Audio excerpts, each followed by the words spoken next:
Perkenalkan, nama saya Calvinus Masakini Gulo SAP, peserta Latsar CPNS tahun 2021, Angkatan 52, absensi 25. Dalam video ini saya akan menyampaikan mind mapping tentang akuntabilitas dan nasionalisme. Definisi akuntabilitas merujuk pada kewajiban setiap individu, kelompok, atau institusi untuk memenuhi tanggung jawab yang menjadi amanahnya, yaitu menjamin terwujudnya nilai-nilai publik.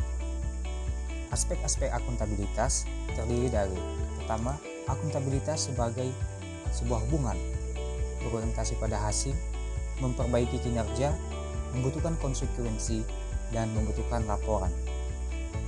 Fungsi utama akuntabilitas publik ada 3, yakni pertama, peran demokratis untuk menyediakan kontrol demokratis, kedua, peran konstitusional untuk mencegah korupsi dan penyalahgunaan kekuasaan, dan yang ketiga, peran belajar untuk meningkatkan efisiensi dan efektivitas. Akuntabilitas publik terdiri dari 2, yaitu vertikal dan horizontal. Akuntabilitas vertikal yaitu pertanggungjawaban kepada otoritas yang lebih tinggi, sedangkan akuntabilitas horizontal yakni pertanggungjawaban kepada masyarakat luas.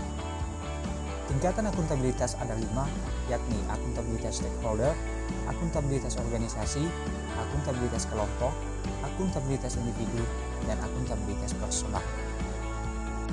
Dimensi akuntabilitas ada 4.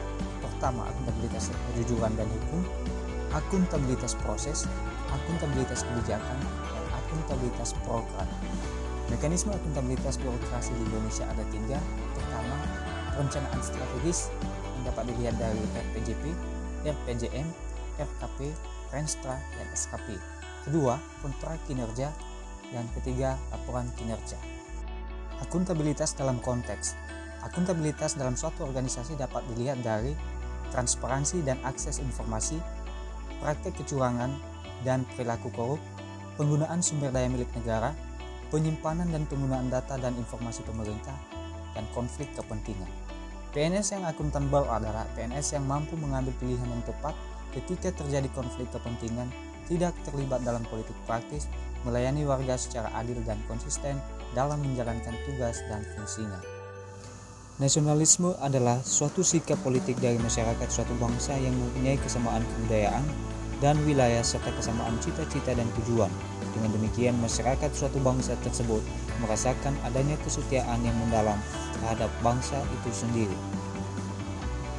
Prinsip-prinsip nasionalisme ada 4. Pertama, hasrat untuk mencapai kesatuan, hasrat untuk mencapai kemerdekaan, hasrat untuk mencapai keaslian, dan hasrat untuk mencapai kehormatan bangsa. Nilai-nilai nasionalisme Pancasila bagi ASN pada sila ke-1 ketuhanan yang Maha Esa, artinya bangsa yang agamis. Pada sila kedua, kemanusiaan yang adil dan beradab, artinya bangsa yang menghormati hak asasi manusia. Pada sila ketiga, persatuan Indonesia, artinya bangsa yang cinta tanah air. Pada sila keempat, kerakyatan yang dipimpin oleh hikmat kebijaksanaan dalam permusyawaratan perwakilan, artinya bangsa yang demokratis. Pada sila kelima, keadilan sosial bagi seluruh rakyat Indonesia, artinya bangsa yang menjunjung tinggi kebersamaan. Peran ASN dalam menciptakan kondisi damai. Pertama, bersikap netral dan adil. Kedua, mengayomi kepentingan kelompok minoritas dan tidak membuat kebijakan diskriminatif. Ketiga, menjadi figur teladan di lingkungan masyarakat. Demikian podcast tentang akuntabilitas dan nasionalisme ini saya buat. Saya ucapkan terima kasih. Yahoo.